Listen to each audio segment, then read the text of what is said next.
Amigos ouvintes, boa tarde. Meu nome é Luiz de Matos, sou professor da ETEC Guaraci Silveira, extensão Mauro de Oliveira, e professor de Aplicativos Básicos 2, que trata do Excel.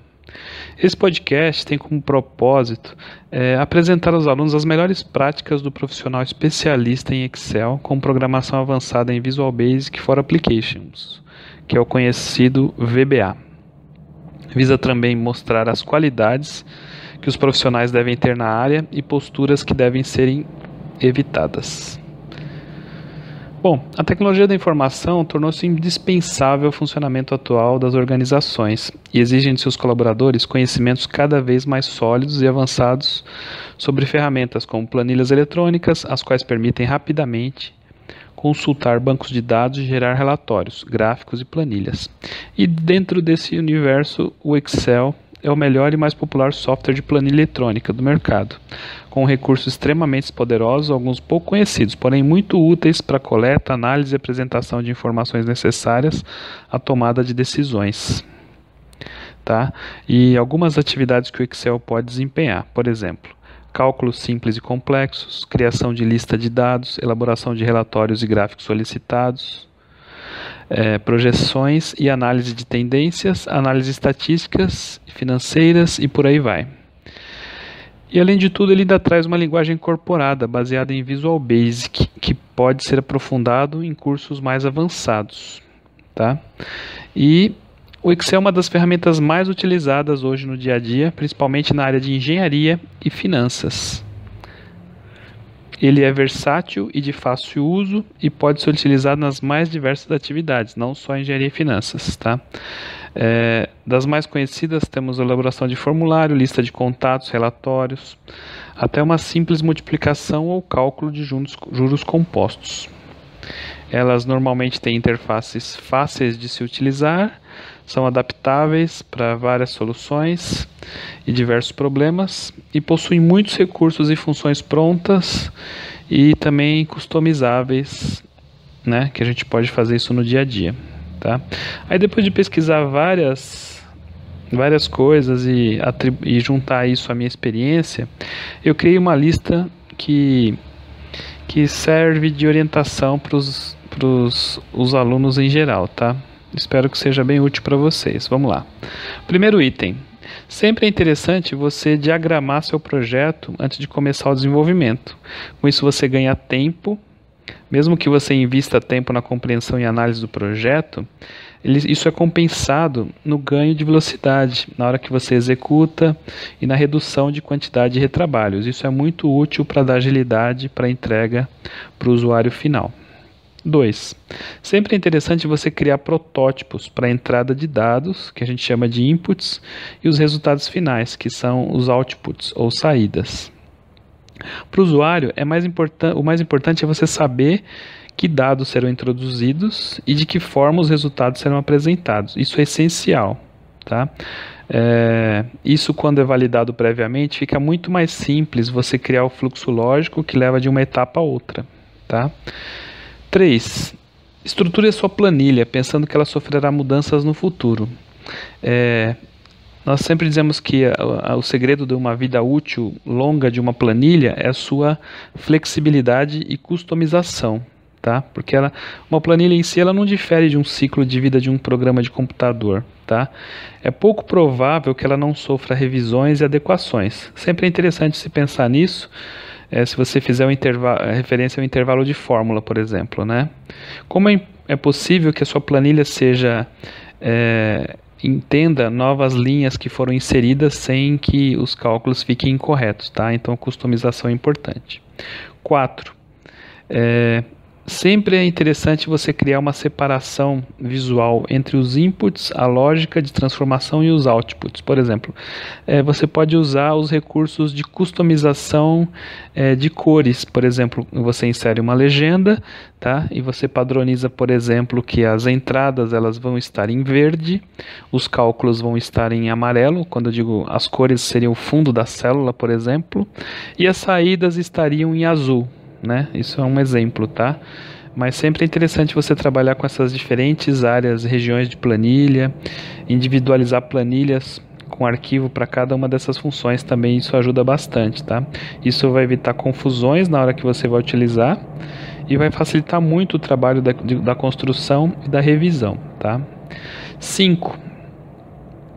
Sempre procura utilizar formatações diferentes para células que contêm dados e para aquela que contém fórmulas, tá?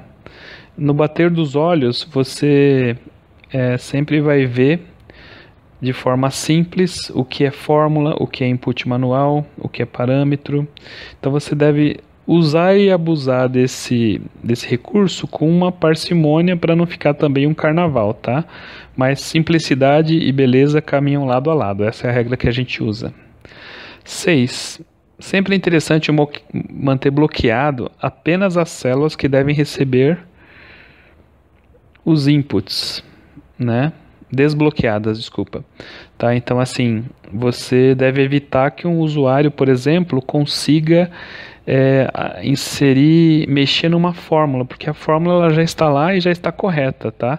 Então, o usuário deve se limitar a alterar células de campos de entrada, não os de saída, tá? Porque isso, se for feito de forma incorreta, ele pode prejudicar o funcionamento da planilha. Tá? Então isso visa reduzir os riscos, os erros e evita que as células sejam alteradas, né, de forma incorreta. Sempre vai ter usuário experiente que vai conseguir desbloquear, quebrar essas senhas, mas sempre se pode, para que facilitar, certo? 7. É sempre importante utilizar a validação de células para restringir os dados que podem ser inscritos.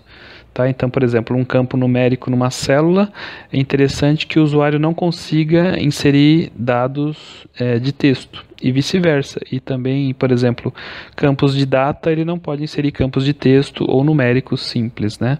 Então, isso vai evitar com que os valores possam ser introduzidos de forma incorreta, né? Isso é bem importante. 8. Tentar sempre estabelecer os fluxos de construção e leitura do documento da esquerda para a direita e de cima para baixo. Essa é a forma que nós ocidentais entendemos e visualizamos as informações, né? Nós estamos acostumados com esse texto nesse sentido, né? Então é instintivo para nós compreender o fluxo das informações quando eles estão dispostos dessa forma, tá? Se a planilha estiver estruturada nesse modelo, com certeza vai ser de mais fácil entendimento para os usuários. 9. Se o projeto for muito complexo, você quebra em partes em módulos ou etapas ou até planilhas para aquela máxima, né? Dividir para conquistar. Vamos dividir a complexidade para que seja mais clara a utilização da planilha. Então não é uma boa prática você, por exemplo, criar fórmulas quilométricas numa tacada só, né? Então você pode segmentar isso, criar uma parte de cada vez, separar em colunas, acompanhar os resultados intermediários. Aí sim, quando você tiver certeza que funciona adequadamente, aí você pode reduzir esse número de células, de planilhas, de colunas, né, para que o raciocínio que deva ser utilizado para macros e planilhas fique simplificado, né? Sempre primeiro analisando analiticamente, pensando analiticamente, depois você vai sintetizando e reduzindo. 10. Sempre ajuda muito você criar diagramas para visualizar o fluxo das informações e a dependência entre as variáveis, tá? Então, você colocar num fluxo visual mesmo, entre caixinhas com setas ligando entre elas, como as informações interagem, isso facilita bastante a compreensão e elaboração do fluxo de desenvolvimento, tá? Pode ser um diagrama bem simplificado, mas de forma clara, e que informações devem fluir até o resultado final. 11.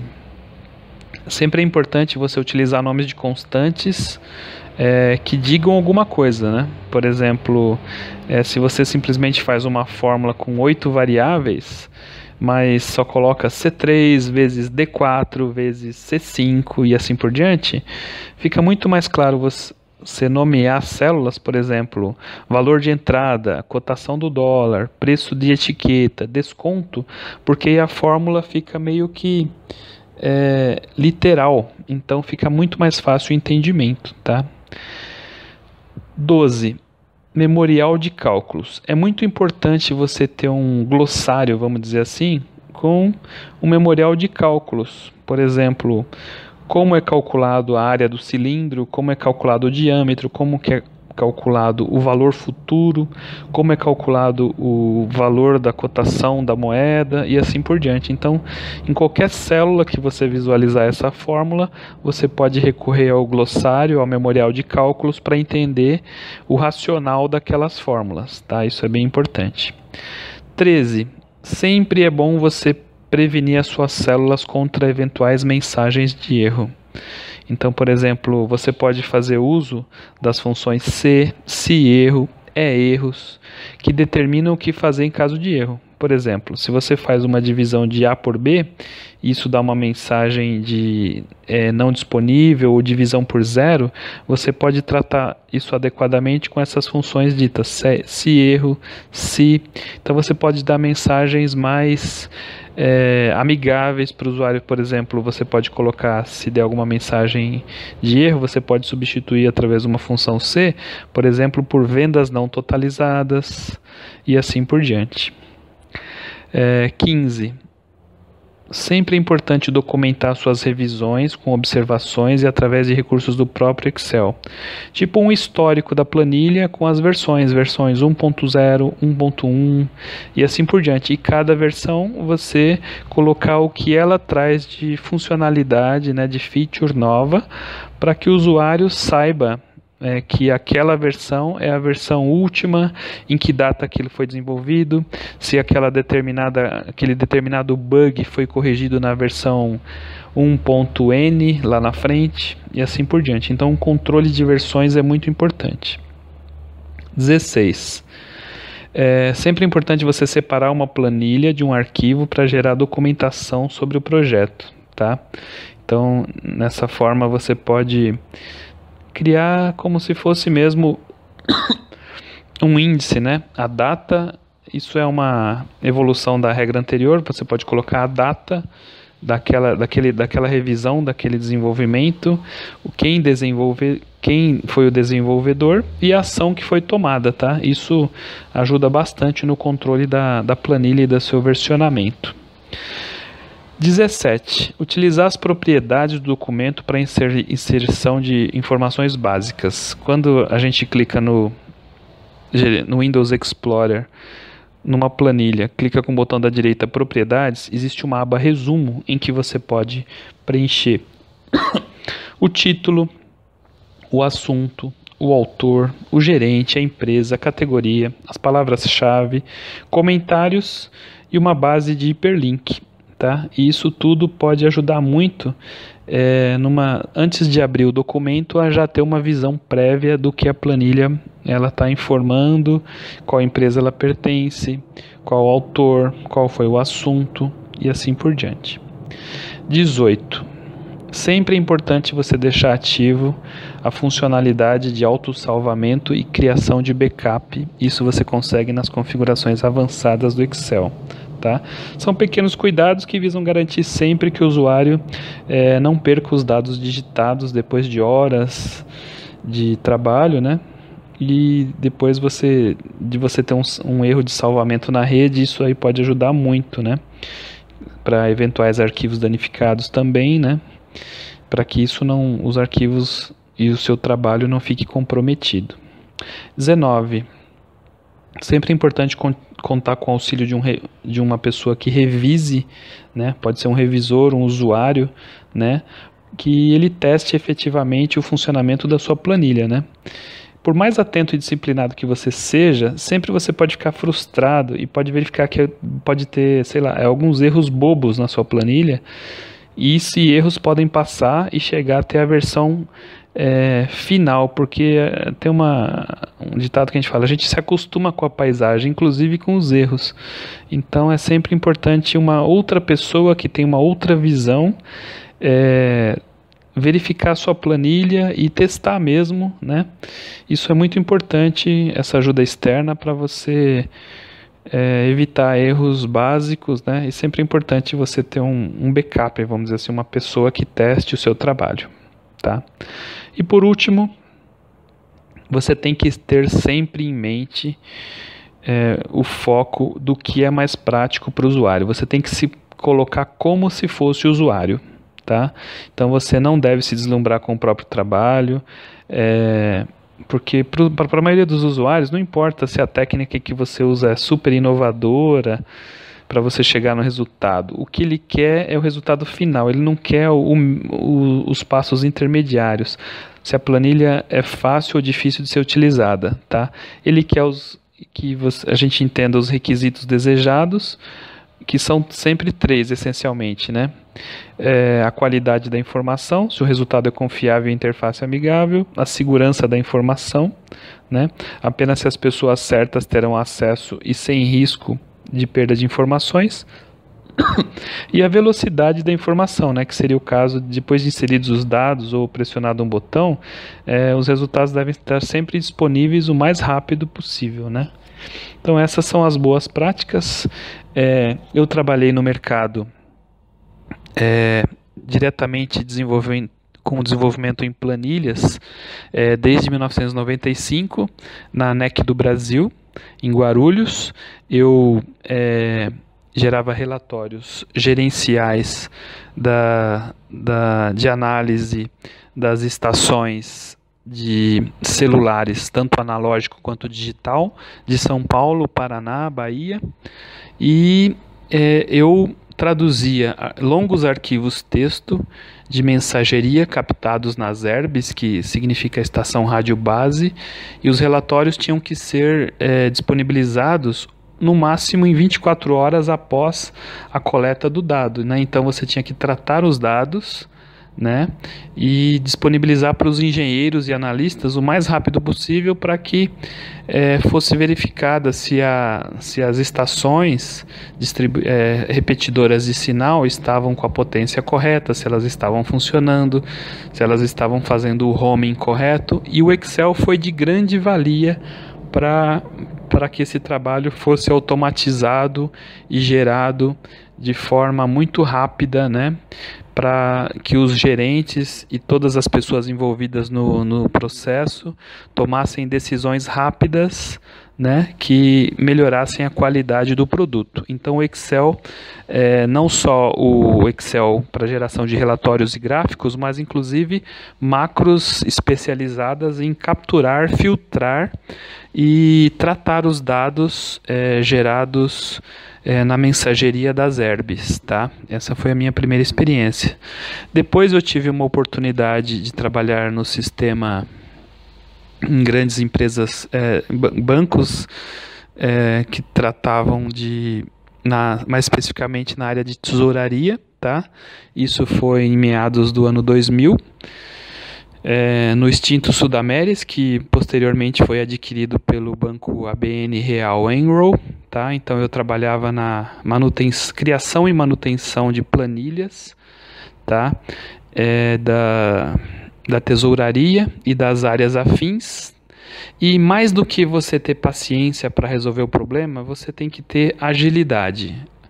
Agilidade no Excel é tudo. Por quê? Porque as pessoas que trabalham com esta ferramenta, que são usuários, elas querem soluções rápidas, porque elas não querem esperar que a fábrica, por exemplo, esteja o produto pronto em 3 meses de desenvolvimento, porque os produtos desenvolvidos no segmento bancário, eles têm uma vida útil às vezes muito curta.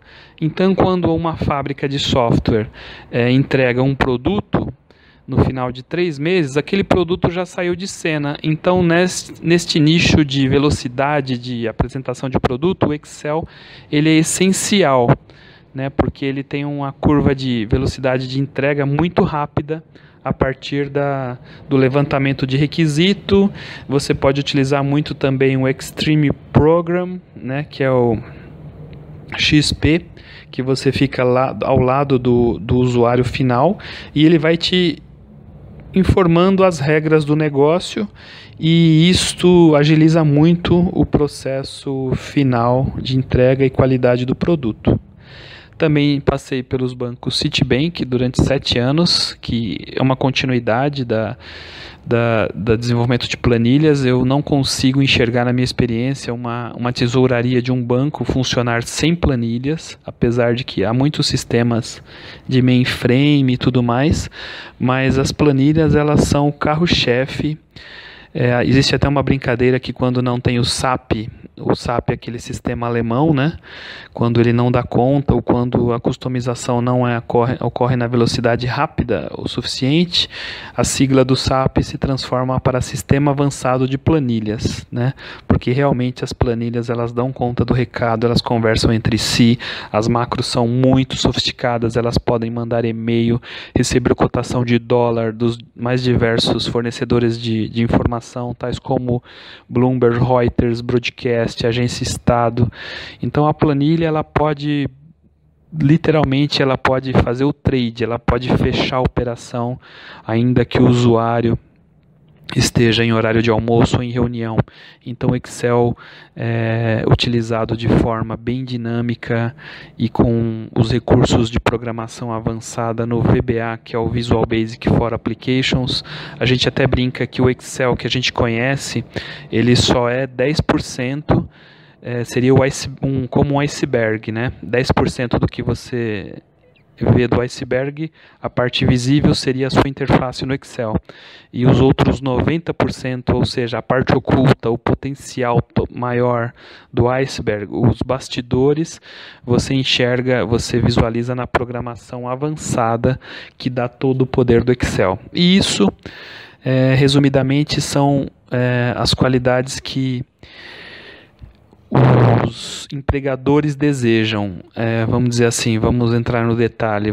Eles precisam de pessoas dinâmicas que tenham um conhecimento bastante avançado na parte de programação, né? Porque ninguém vai querer contratar você só porque você faz uma planilha muito bonita, né, visualmente falando, mas ela não tem uma funcionalidade necessária. Então, antes de mais nada, o Excel é uma ferramenta, um canivete suíço que tem que funcionar. A faca tem que cortar, o alicate tem que prender, a chave de fenda tem que parafusar e assim por diante. Não adianta ter aquele canivete suíço enferrujado ou que não funcione adequadamente. Ele tem que ser uma ferramenta que esteja em constante desenvolvimento, em constante aprimoramento, que sempre o usuário consiga utilizá-lo como se fosse uma luva. Não pode estar fora de medida, não pode ser engessado, como nós dizemos no jargão popular, né?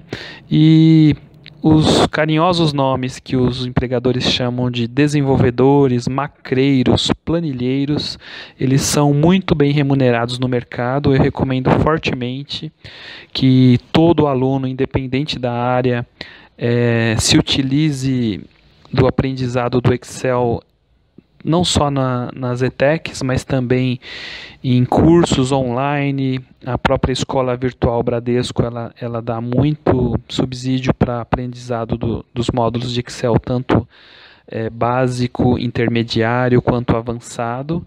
E eles são muito interessantes, muito bem elaborados. Eu recomendo fortemente. Tá? Algumas coisas que eu recomendo que não devem ser feitas pelo desenvolvedor, pelo profissional do Excel. Nunca dizer ao seu cliente, stakeholder ou pessoa que solicita o trabalho diretamente a você, dizer que não é possível fazer o Excel. O potencial de desenvolvimento do Excel é tão grande que você estaria sendo leviano se falasse que o Excel ele é uma ferramenta que não, isso não dá para fazer. Ele sempre dá para você fazer alguma coisa, se não exatamente igual ao que o cliente quer, alguma coisa muito parecida que atenda o que ele quer. Então é complicado a gente falar não dá para fazer no Excel, porque geralmente isso é uma frase de quem não conhece o Excel. Então sempre pesquise bastante, estude bastante, porque ele pode te dar a solução que vai atender o seu cliente. Estudar constantemente é um outro recurso, é uma outra qualidade que é bem exigida dos funcionários, não às vezes de forma explícita, mas de forma eliminatória. Quem não estuda não se recicla, e quem não se recicla não sobrevive no mercado. E também existe hoje atualmente uma forte tendência de você utilizar o Excel para o ambiente móvel, né, as plataformas mobile. Então você tem várias, vamos dizer assim, a própria Microsoft, ela já está distribuída na plataforma Android, na plataforma iOS, nos tablets e smartphones em geral, e também existe uma conexão muito próxima, muito íntima com o Visual Studio. Inclusive você pode, se você quiser se especializar, desenvolver componentes específicos para o Microsoft Office, não só o Excel nesse caso, mas aí englobaria todo o pacote Office, entre eles o Word, PowerPoint, Access, Outlook, Visio, Project. Então, assim, toda essa família ela se conversa entre os seus diversos aplicativos. Então, se você gera uma solução no Excel, você pode armazenar o banco de dados em Access, você pode gerar relatórios em PowerPoint, você pode criar resumos em Word, disparar uma mala direta em Outlook e assim por diante. Tudo é intercomunicado, tudo se comunica e tudo pode fazer parte da sua solução de forma modular, atendendo às mais diversas áreas da empresa, né? E é sempre importante, além de você ter o profissional que sabe desenvolver tecnicamente, quanto mais o profissional conhecer da regra do negócio, ele pode se destacar. Isso é muito valorizado no mercado. Então não cometa o erro de sempre, por exemplo, só ficar na área técnica ou só ficar na área de regra do negócio. O ideal seria que você tivesse os dois. Se especialize no que você gosta mais, tá? Mas nunca esqueça a outra área, ou técnico ou de regra de negócio, né? O analista funcional, que isso também complementa e vai te dar muita agilidade na hora de desenvolver e procurar as melhores e mais simples soluções, tá? O assunto é bem extenso, ele não se esgota em alguns minutos, poderia estender aqui durante horas, mas espero ter atendido aí a curiosidade inicial dos meus ouvintes e pretendo futuramente dar continuidade a esse trabalho e melhorar este áudio, a qualidade. Eu gostaria do feedback de vocês para que sempre eu pudesse ter uma versão 1.2, 1.3 deste áudio, e em respeito ao tempo de vocês, de todos nós que é precioso, é sempre passar a informação da melhor qualidade possível no menor tempo possível, eliminando as redundâncias, as repetições e tudo mais, deixando o suprassumo da informação no melhor tempo possível, com a melhor qualidade possível. Muito obrigado por ouvir este áudio.